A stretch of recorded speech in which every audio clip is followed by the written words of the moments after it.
appelle au respect du droit dans la concertation. Dans certaines circonstances, le silence peut être synonyme de lâcheté et de complicité avec l'iniquité.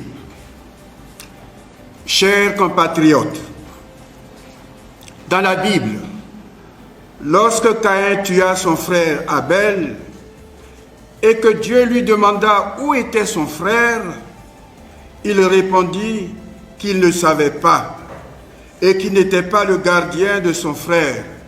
Genèse chapitre 4, verset 25.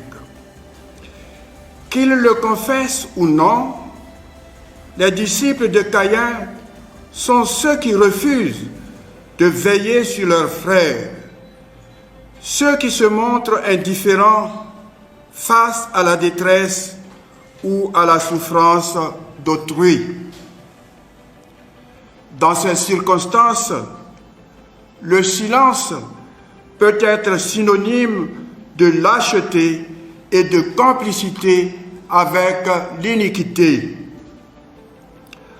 Ma présente démarche, qui consiste à nous interpeller face à la crise que nous vivons actuellement, s'inscrit dans un souci de contribuer à la recherche des voies et moyens, non seulement d'un vivre ensemble, mais d'un vivre ensemble dans l'unité.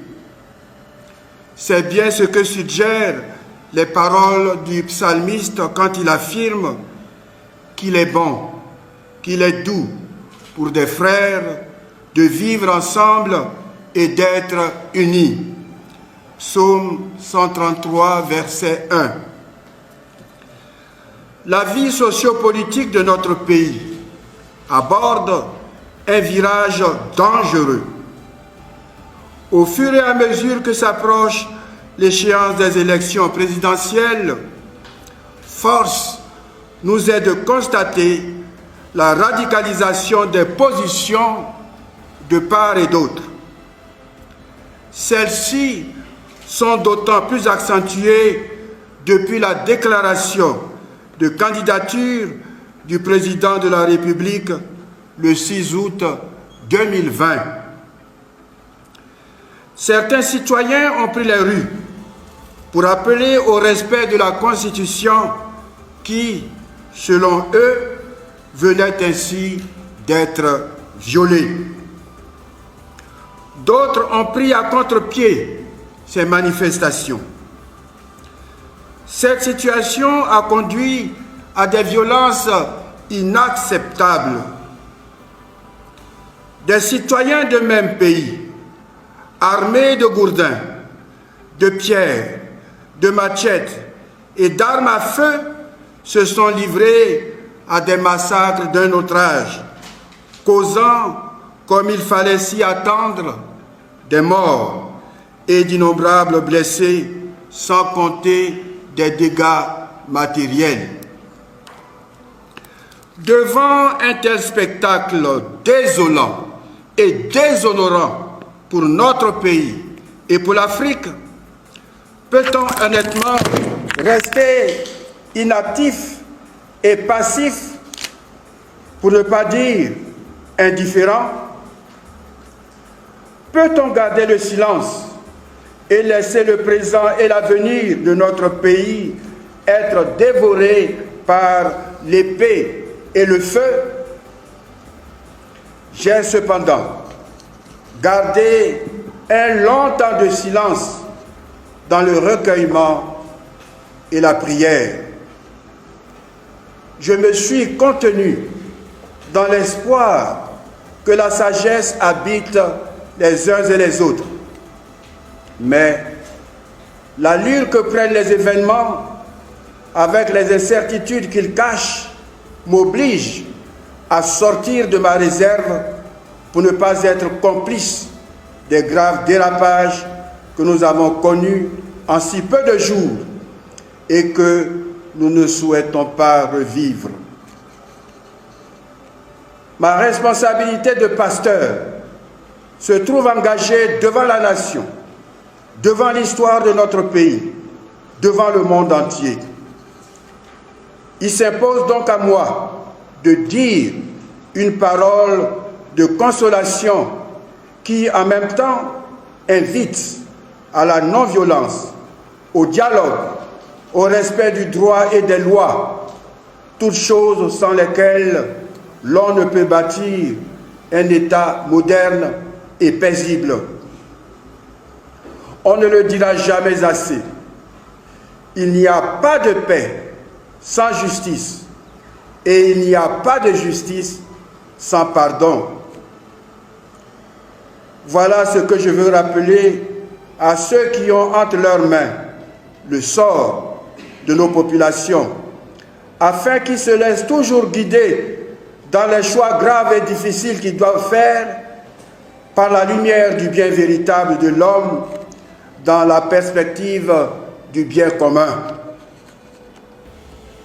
Le cœur meurtri de douleur, je me tourne vers les villes, les villages, les familles dont les membres ont été victimes d'atrocités. Certaines personnes ont trouvé la mort, d'autres grièvement blessés. Des biens acquis depuis de longues dates, de longues années, ont été détruits. Je prie pour que les morts reposent en paix et que le Dieu en qui nous croyons nous console. Qu'il donne la guérison aux blessés et à ceux qui ont subi un traumatisme psychologique dû à l'inhumanité des actes dont ils ont été témoins ou même victimes. Comment peut-on s'accommoder d'une telle tragédie au point de ne pas s'indigner devant une violence qui a pris l'allure d'une norme? Je ne puis me taire plus longtemps. J'en appelle solennellement à la conscience individuelle et collective afin qu'un terme soit mis à la violence et que la place soit faite au dialogue. La Côte d'Ivoire, notre pays, est un pays de dialogue par tradition. Rappelons-le nous.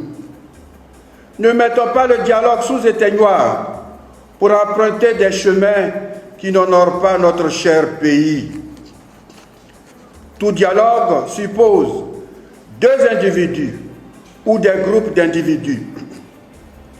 Tout dialogue implique le courage de regarder l'autre en face pour entrer en communication avec lui. L'on ne peut dialoguer sans faire un pas pour rejoindre l'autre. J'invite instamment tous les Ivoiriens à renouer avec le dialogue pour que la parole, respectueuse des différences, prenne le pas sur les velléités d'embraser le pays. Chers compatriotes, vous m'êtes témoins que je n'ai eu de cesse d'élever la voix pour nous supplier de nous accorder les uns aux autres le pardon, chemin de réconciliation. La réconciliation est, nous le croyons tous, l'acte qui, après une crise, permet aux antagonistes de se retrouver et de repartir sur de nouvelles bases. Sans elle, aucune cohésion sociale n'est possible, puisque la rancœur, blottie dans notre subconscient, n'attend qu'une occasion pour refaire surface et briser la cohésion sociale tant recherchée.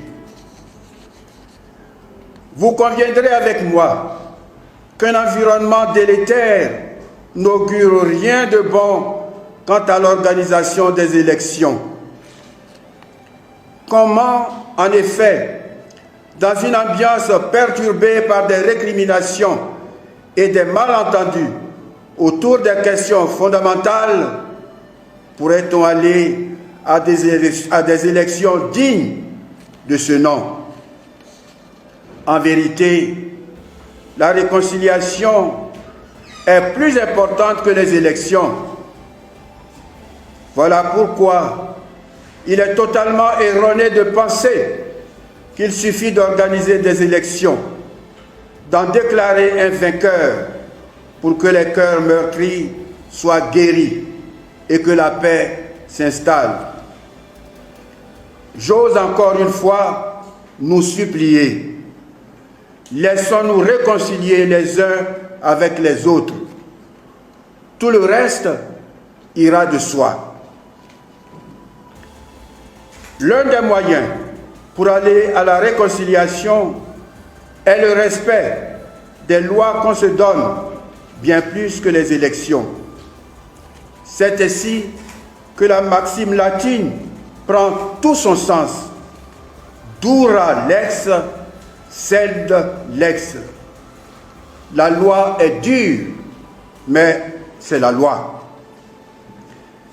Cette pensée invite au respect de la loi, même quand elle nous contrarie et va à l'encontre de nos intérêts du moment. Des explications des rédacteurs de la Constitution ont été suffisamment abondantes et partagées avec la population. De même, des communications par l'exécutif sur les sites officiels ont été faites pour appliquer la Constitution. À notre avis, il ne devrait pas avoir de lecture différente, source des affrontements actuels. Malheureusement, la loi fondamentale de notre pays semble nourrir les violences, en ce que des écoles d'interprétation s'opposent et influencent la population qui s'engouffre dans des actes de revendication ou contre-revendication violente.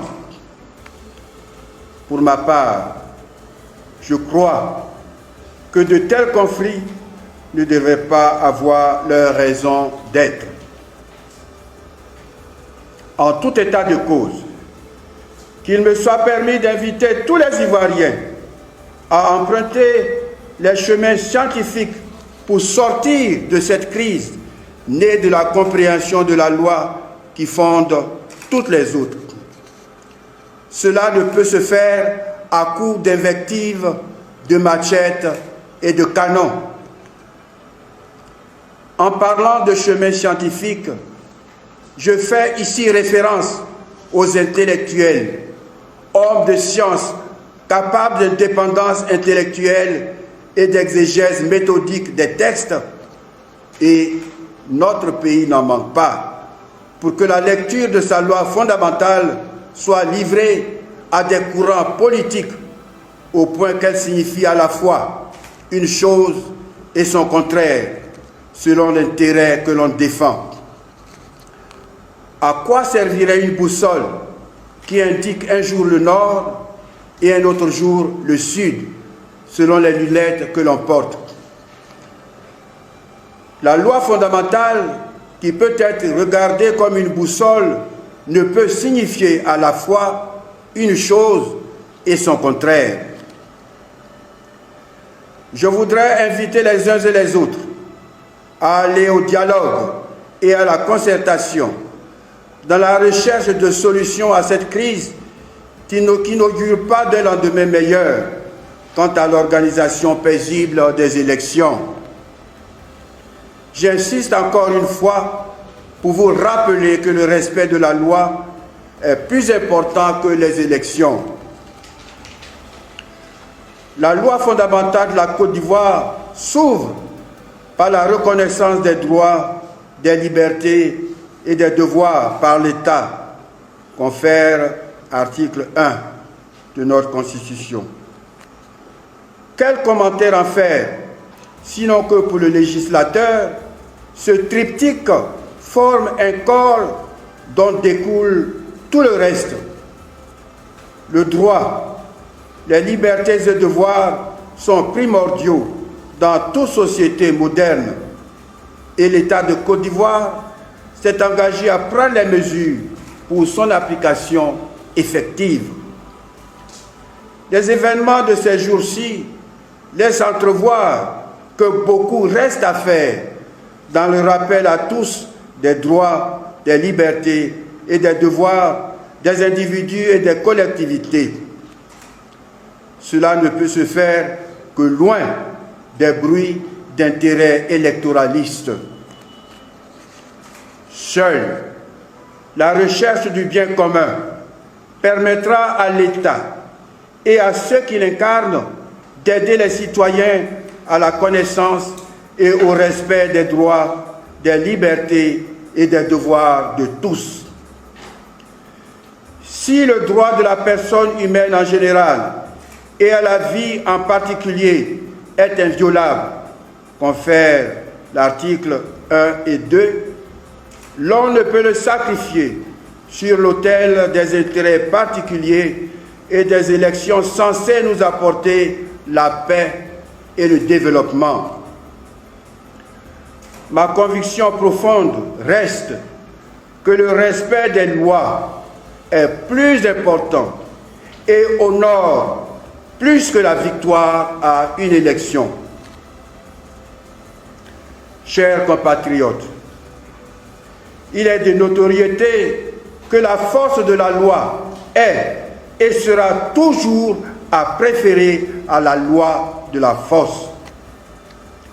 Le premier est un chemin vers la paix dans le respect des droits, des libertés et des devoirs, quand le second, lui, est une voie qui éloigne de nous la paix et installe le désordre.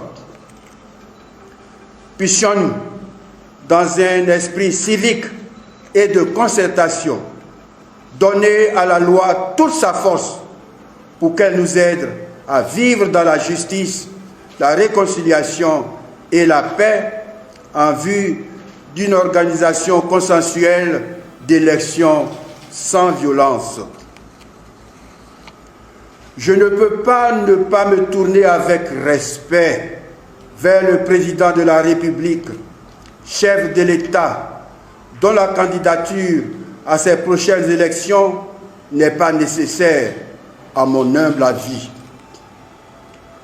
Son devoir régalien de garant de la Constitution et de l'unité nationale appelle son implication courageuse en vue de ramener le calme dans le pays, de rassembler les Ivoiriens, de prendre le temps d'organiser les élections dans un environnement pacifié par la réconciliation.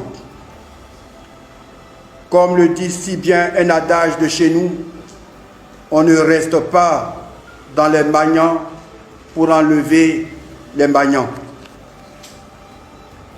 Je prie pour que chacun, dans l'exercice de sa responsabilité, ait la sagesse pour tout accomplir dans le strict respect des lois.